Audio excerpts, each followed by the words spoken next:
Bismillahirrahmanirrahim. Alhamdulillahi rabbil alamin. Wassalatu wassalamu ala rasulillahi wa ala alihi thahirina ajma'in.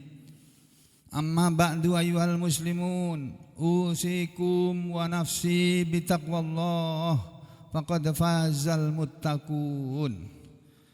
Para muslimin dan muslimat rahimakumullah, kita lanjutkan pelajaran tafsir surah Al-Isra yang kemarin sudah diterangkan sampai dengan ayat 33 ya, dari tafsir Imam Al-Baghawi. Bunyi ayatnya sebagai berikut. A'udzu billahi minasy syaithanir rajim. Wala taqtulun nafsal lati harramallahu illa bil haqq. Wa man qutila mazluman faqad ja'alna li waliyhi sultana fala yusrif fil qatl innahu kana mansura. Ayat 33 ini Bapak Ibu Saudara sekalian diterangkan oleh ahli tafsir, pakar tafsir terkemuka di dunia Islam, yaitu Muhammad bin Katsir, atau yang lebih terkenal dengan sebutan atau panggilan atau julukan Ibnu Katsir.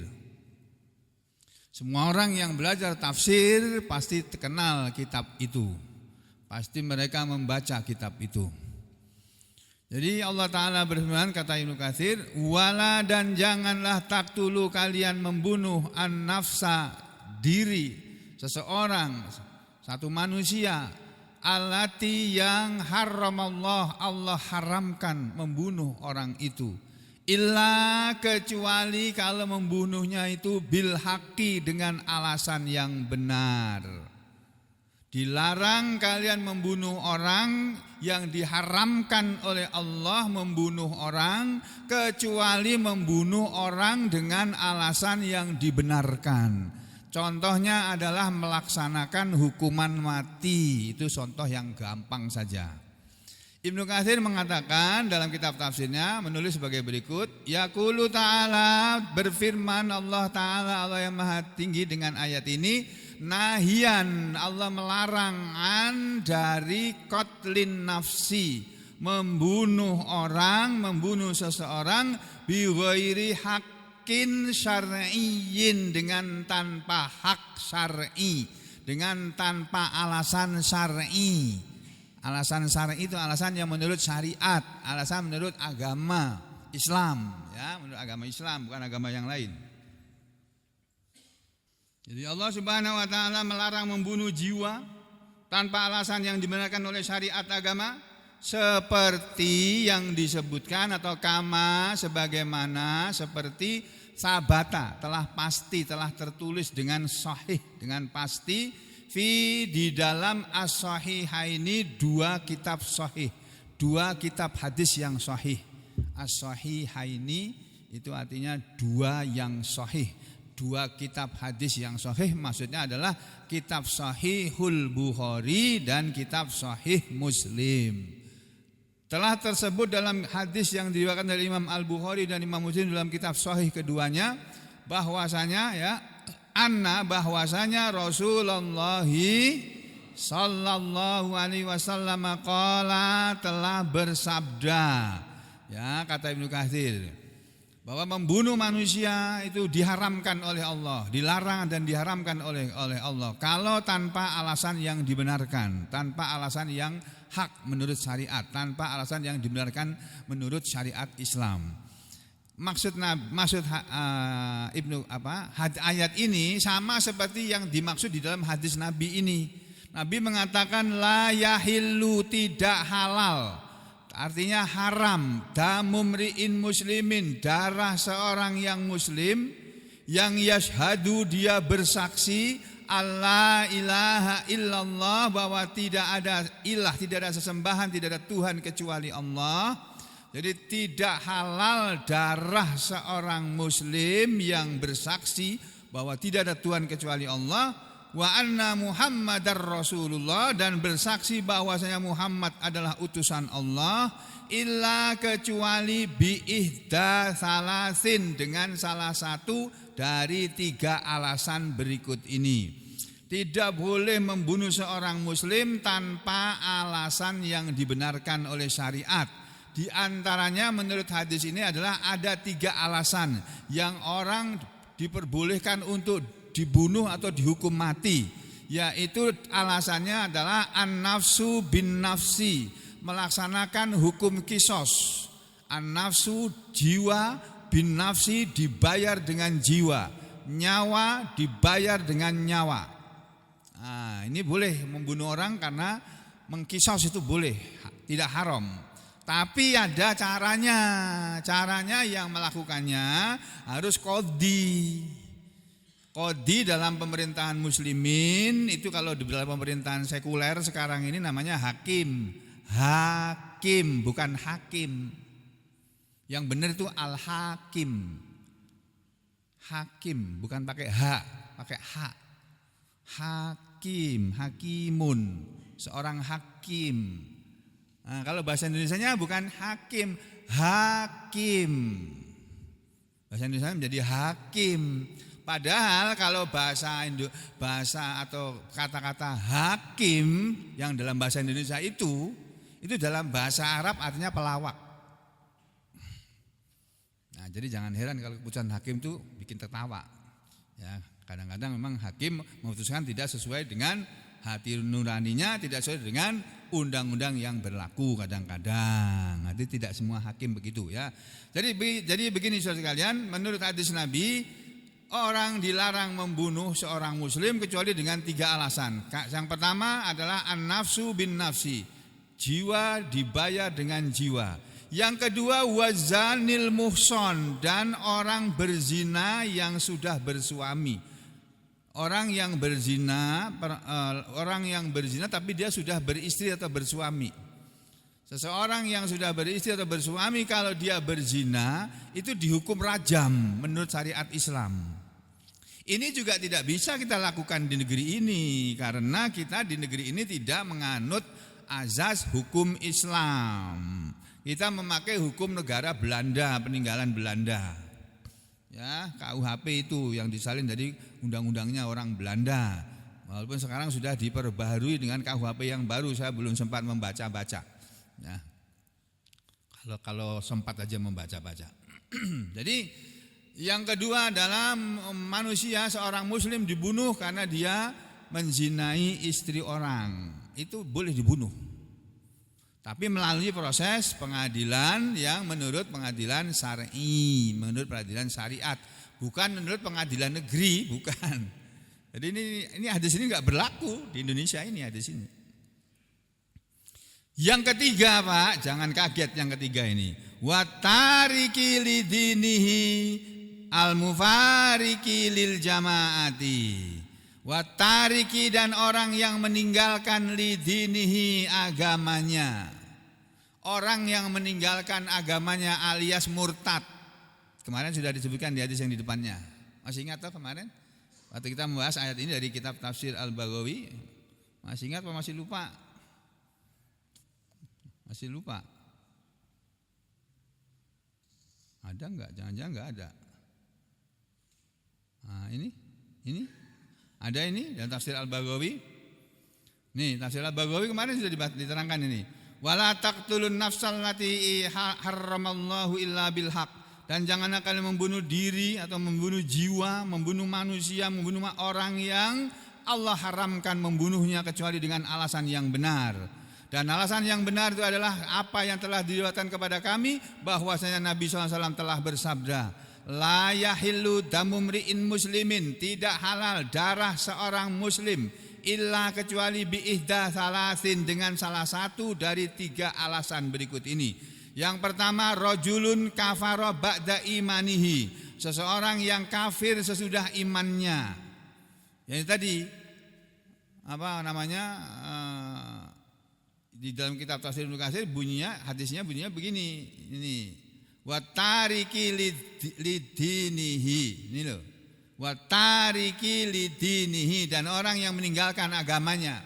Kalau di hadis yang di depan tadi yang diriwayatkan dalam kitab Tafsir Al-Baghawi, bunyinya bukan wa tariki lidinihi, tetapi rajulun kafara ba'da imanihi, seseorang yang kafir sesudah imannya.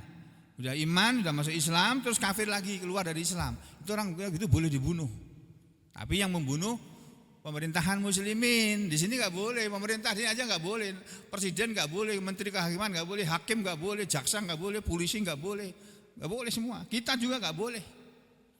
Karena ini tidak berlaku di negara ini, di negeri ini. Nah, nanti di akhirat kita akan ditanya oleh Allah, kenapa kamu nggak berlakukan? Makanya enak jadi rakyat tuh enak jadi rakyat daripada jadi pemimpin. Karena rakyat itu hanya bertanggung jawab atas dirinya dan keluarganya saja. Sedangkan pemimpin bertanggung jawab atas dirinya, keluarganya, dan seluruh rakyat yang dipimpinnya. Nanti di akhirat akan ditanya itu segala hal itu. Menyesal dia. Makanya Nabi mengatakan al-imaratu nadamatun yaumal qiyamah. Pemerintahan itu akan menjadi penyesalan di hari kiamat nanti. Para pejabat pemerintah itu nanti akan menyesal di hari kiamat nanti. Menyesal kenapa dulu mau jadi pejabat. Menyesal nanti di akhirat, kata Nabi. Sekarang belum terasa, belum datang hari kiamat. Hari kiamat itu mengerikan, benar-benar menakutkan. Masya Allah. Ya, jadi saudara sekalian, rajulun kafara ba'da imanihi, itu dalam hadis dalam kitab Tafsir Al-Baghawi. Yang ketiga, atau zana ba'da ihsanihi, orang yang berzina sesudah menikahnya. Atau qatala nafsin, orang yang membunuh seseorang bi ghairi nafsin, dengan tanpa alasan karena dia membunuh orang. Fayuk talubiha, lalu dia dibunuh karenanya. Jadi orang membunuh orang tanpa alasan. Nah, yang membunuh tadi dihukum mati. Itu boleh, menghukum mati membunuh orang dengan melaksanakan hukuman mati itu boleh. Nah, menurut hadis yang ini, yang dibolehkan untuk dibunuh itu adalah karena melaksanakan hukum kisos yang di negara ini tidak berlaku, undang-undangnya enggak ada. Kemudian wazanil muhson, dan orang yang bersuami atau beristri tapi berzina. Jadi orang yang berzina dengan istri orang atau berzina dengan suami orang itu boleh dibunuh dalam pemerintahan Islam. Nah, pemerintahan kita ini bukan pemerintahan Islam ini, bukan pemerintahan Islam. Juga bukan pemerintahan kafir, juga bukan. Masih ada Kementerian Agama kok. Ya, cuma aturan Islam tidak berlaku di negara ini. Ya, terbuktinya koruptor dibiarkan saja. Yang mencuri uang negara ratusan juta, puluhan miliar, berapa T dibiarkan lolos begitu saja. Sementara yang mencuri buah semangka orang dihukum di penjara. Mencuri satu potong kayu dihukum. Itu undang-undang negara kita itu. Yang berikutnya, yang ketiga, yang keempat, al-mufariki lil jamaati, orang yang memisai jamaah. Ada yang tahu maksud hadis ini? Halo? Ada yang bisa menjelaskan?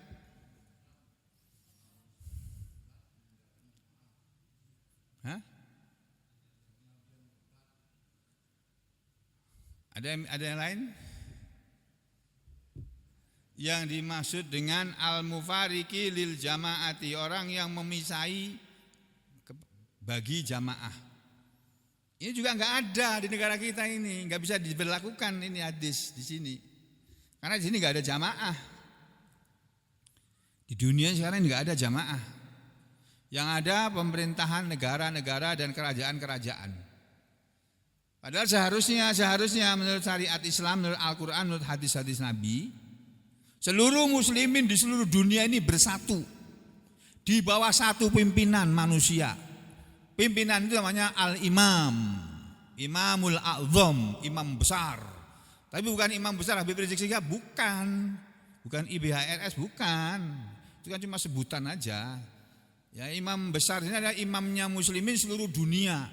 Jadi tidak mengenal batas negara lagi sudah. Ya kurang lebih nih yang sepadan kurang ya sama enggak ya sepadan dengan kepausan. Dalam agama Katolik itu ada yang namanya hierarki dari Paulus di Vatikan sana, pemimpin tertinggi umat Katolik seluruh dunia. Jadi umat Katolik seluruh dunia itu tunduk di bawah peraturan Paulus. Dari mulai Vatikan sama ke sana sampai ke semua negara di mana umat Katolik ada di negara itu. Semua gereja-gereja Katolik itu tunduk kepada instruksi dari Vatikan. Itu. Orang Katolik malah punya imam namanya Paulus. Orang Islam yang harusnya juga punya imam, enggak ada imamnya, yang ada berkelahi satu sama yang lain. Cuma gara-gara beda kunut dengan enggak kunut, beda tahlilan dengan enggak tahlilan, beda haul dengan enggak haul, berkelahi antar muslim. Nanti kita semuanya akan menghadapi penyesalan di hari kiamat. Tuh. Makanya kita enggak usah berkelahi di antara sama muslim, enggak usah bermusuhan. Yang mau kunut silakan kunut, yang enggak kunut ya biarin aja. Yang mau haul biarin haulan, yang enggak mau haul juga jangan dicaci maki. Begitu juga sebaliknya. Yang mau tahlilan silahkan tahlilan, yang enggak tahlilan juga biarin, enggak usah diolok-olok. Ya, begitu aja sudah, hidup berdampingan dengan damai. Masing-masing menjalankan keyakinannya, menurut gurunya dia taunya begitu, ya sudah dia jalani begitu, udah gitu aja. Nanti yang bertanggung jawab di akhirat tuh gurunya. Celaka jadi guru, makanya jadi guru harus jujur. Harus ngomong apa adanya, jangan ditutup-tutupi, jangan dipoles-poles. Islam ini jangan dipoles. Islam tuh enggak perlu polesan, tuh enggak perlu. Islam tuh enggak perlu hiasan, tuh enggak perlu. Islam tuh apa adanya. Menurut Islam ya begini yang kita ikuti. Menurut Islam begitu ya begitu yang kita ikuti. Gak usah pakai embel-embel kita ini orang Islam, tapi kita kan enggak pakai tapi. Islam ya Islam, orang Islam ya orang Islam. Enggak pakai tapi. Saya orang Islam tapi saya kan juga orang Jawa. Enggak ada di Jawa, Sumatera, Kalimantan, Maluku, Irian, nanti di akhirat itu Allah enggak memandang dia dari mana. Mau dari Jawa kah, dari Maluku, dari Irian atau Papua atau dari Sumatera, dari mana, enggak dipandang oleh Allah. Pokoknya kamu hidup bagaimana? Kamu hidup sesuai dengan aturanku apa enggak? Kalau enggak masuk neraka sana. Gitu. Yang akan terjadi nanti di akhirat kayak begitu, Pak. Hukum Allah yang berlaku nanti di sana. Di sini tidak berlaku hukum Allah.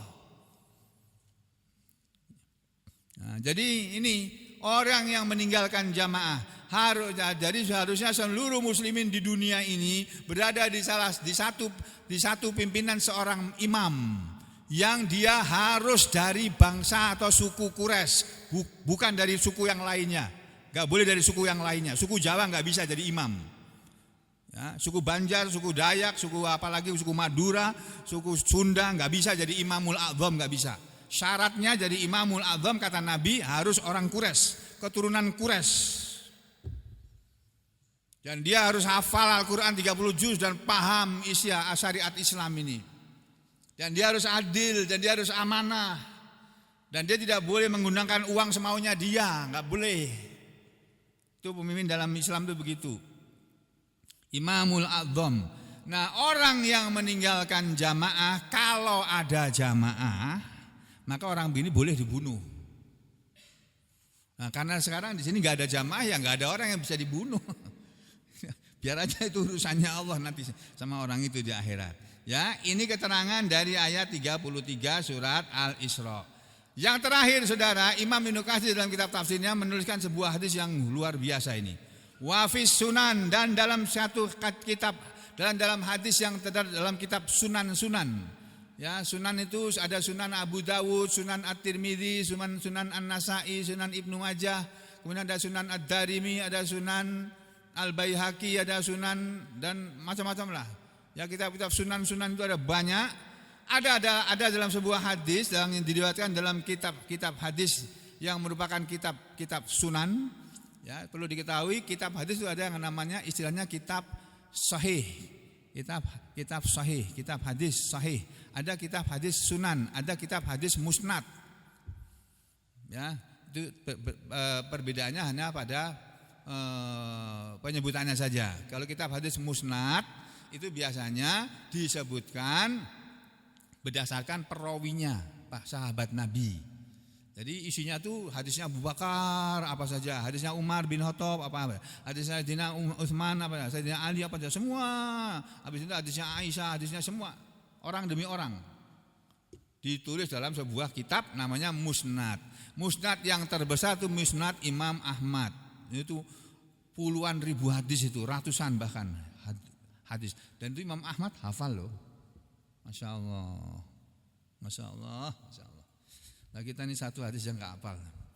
Dalam satu kitab hadis Nabi yang termuat dalam kitab Sunan, Nabi pernah bersabda sebagai berikut. La zawalud dunya ahwanu indallahi min qatli muslim. Nih Pak, Bu, biar orang tahu semuanya ini di Nasi Sampit dan seluruh Indonesia ini semua biar tahu. Ada hadis Nabi mengatakan, la sungguh zawalud dunya, hilangnya dunia, lenyapnya dunia ini rusak, lenyap. Ini sebentar lagi kalau jadi akan terjadi perang, perebutan Greenland oleh Donald Trump, Presiden rakus itu. Donald Trump akan merebut Greenland kepunyaan orang Eropa. Ya, kalau jadi, tapi sebelumnya dia sudah ngirim katanya menurut satu berita sosial media. Sudah mengirim kapal induknya ke Selat Hormuz, ke dekat negara Iran. RRT nggak mau tinggal diam, ngirim bantuan ke Iran. Nanti sebentar lagi Rusia ngirim juga bantuan ke Iran. Perang dunia yang terjadi nanti ini. Mereka semua punya nuklir, kita nggak punya nuklir. Tapi kita punya Allah. Nah, kita berdoa kepada Allah saja. Minta perlindungan kepada Allah. Ya. Nabi mengatakan hilangnya dunia ini hilang gara-gara dihancurkan oleh Amerika atau oleh Israel misalnya. Ini dunia Indonesia ini hilang, lenyap, dikuasai semuanya. Atau bumi ini semuanya hilang. Itu ahwanu indallah, itu lebih kecil di hadapan Allah. Min daripada qatli muslim, membunuh satu muslim. Membunuh satu orang muslim itu berdosa besar. Dan itu lebih besar masalahnya, lebih besar perkaranya, urusannya daripada hilangnya dunia ini semuanya. Bayangkan saudara, betapa berharganya nyawa manusia ini di dalam Islam. Nyawa manusia ini dalam Islam sangat dihargai, sangat dihormati. Ya, mahal harga nyawa manusia itu. Tapi di Indonesia murah. Ya.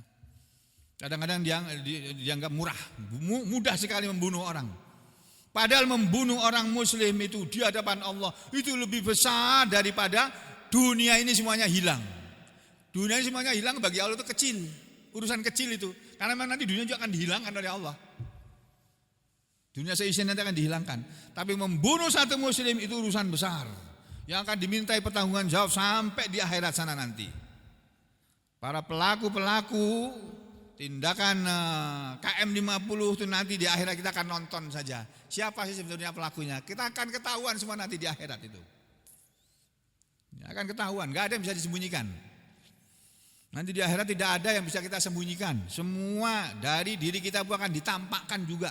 Keburukan diri kita, kejahatan diri kita, rahasia buruk kita ditampakkan nanti di akhirat. Malu kita semua ini kalau tidak ditutupi oleh Allah. Maka Nabi mengatakan, man satara musliman satarahullahu yaumal qiyamah. Siapa yang menutupi aib seorang muslim, maka Allah akan menutupi aibnya di hari kiamat nanti. Itu loh, makanya kita jangan suka mengumbar-umbar aib orang muslim. Jangan menceritakan keburukan orang muslim. Nanti di hari kiamat aib kita akan dibuka oleh Allah. Tapi kalau kita tutupi rahasianya, aibnya kita tutupi, ini jangan diceritakan. Kasihan yang bersangkutan, malu. Tutup. Nanti di hari kiamat kejelekan diri kita akan ditutupi oleh Allah. Begitu kata Rasulullah SAW. Nah, lalu ayat berikutnya berbunyi, wa man qutila madluman faqad ja'alna li waliyhi sultana.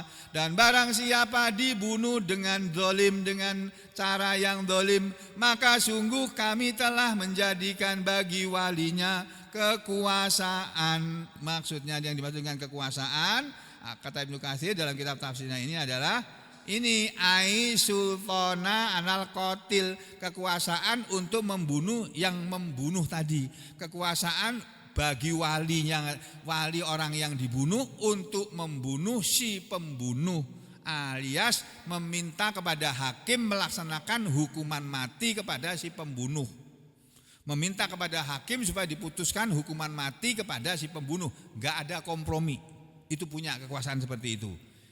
Yang kedua fa'innahu bil khiyar, dan yang kedua ada boleh dengan pilihan, yaitu fihi pada masalah ini, pada masalah kalau ada orang dibunuh dengan cara yang zalim, kalau tidak dilakukan hukum qisas, ada pilihan yang lain, yaitu insya'a qatalahu qawadan. Ya, pilihannya adalah satu, jika dia mau insya'a, jika dia mau qatalahu, dia bisa membunuh si pembunuh tadi qawadan, ya, atau qaudan. Karena kisos, al-qawadu sama dengan al-kisosu, qawadan atau qawadan, ya. Terus wa insya'a, dan jika dia mau, ya, afa anhu ala diyati, dia bisa memberi maaf kepada si pembunuh tadi ala dia atas bayaran denda. Bilang kepada Pak Hakim, biasanya Pak Hakim bertanya kepada keluarga si terbunuh, bagaimana? Ini sudah terbukti semuanya, saksinya ada, terbukti jelas bahwa pelaku pembunuhan ini adalah benar-benar orang ini, bukan orang lain. Bagaimana saya putuskan dia dengan hukuman mati? Anda sudah ridho? Kalau si keluarga terbunuh bilang, enggak Pak Hakim, kasihan, bayar denda aja Pak Hakim, kami milih bayar denda. Jadi orang itu jangan dibunuh. Dia masih punya anak, masih punya istri, masih perlu menghidupi keluarganya. Kami minta tebusan saja, denda saja. Boleh, begitu juga boleh.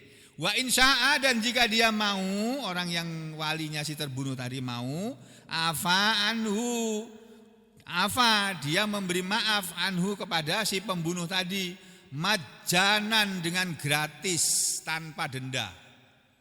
Nah, ini yang terbaik. Tapi jarang yang ini Pak, ya. Kama sabata sunnatu bidzalika, sebagaimana telah tertulis dengan pasti dalam kitab sunnah dan kitab hadis mengenai hal itu. Wa qad akhadal imamul habru Ibnu Abbas, dan sungguh Imam Ibnu Abbas, yakni imam dari para ulama, telah mengambil pendapat min umumi hadil ayatil karimah, dari ayat yang mulia ini, wilayata Muawiyatas sultanah, ya, kekuasaan Muawiyah terhadap kekuasaan ini, ya, ini dulu kata siapa namanya, kata Ibnu Abbas, ya, wa annahu, dan bahwasanya saya meliku dia akan menempuh jalan li annahu, bahwa kana waliya Utsman, walinya Utsman bin Affan, dia adalah walinya Utsman bin Affan, wa qad qutila Utsmanu madluman, dan sungguh Sayyidina Utsman telah dibunuh. Pemimpin Islam tertinggi dibunuh. Umar bin Khattab dibunuh meninggalnya. Utsman bin Affan juga dibunuh. Ya. Ali bin Abi Thalib? Dibunuh enggak? Ini dua imam besar dibunuh radhiyallahu an. Wa kana Muawiyah, dan adalah Muawiyah yutalibu aliyan, Muawiyah menuntut Ali bin Abi Thalib. Ini Ali yang bunuh ini, mesti ini. Karena waktu itu Ali kan bermusuhan sama Muawiyah. Karena sama-sama sahabat Nabi ini, sama-sama sahabat terkemuka ini. Muawiyah sahabat terkemuka, Ali bin Abi Thalib apalagi. Tapi bermusuhan. Jadi saya enggak heran kalau di masjid ini ada orang bermusuhan, aku enggak heran aku. Kalau sahabat aja bermusuhan kok. Gimana? Kalau cuma antara jamaah satu dan jamaah lainnya kadang mau berpander gitu, biasa, ini biasa. Sahabat aja ada yang begitu. Cuma itu biasa yang enggak baik gitu loh Pak. Nah, jangan dibiasakan. Yang dulu Muawiyah mau menuntut Ali radhiyallahu an. Kata Ibnu Abbas begitu. dan seterusnya. Ini cerita saya tentang sejarah, Pak. Jadi saya nggak perlu sampaikan dengan panjang lebar. Yang jelas adalah tadi bahwa kita ini kesimpulannya kita jangan membunuh orang, itu ada, udah titik selesai.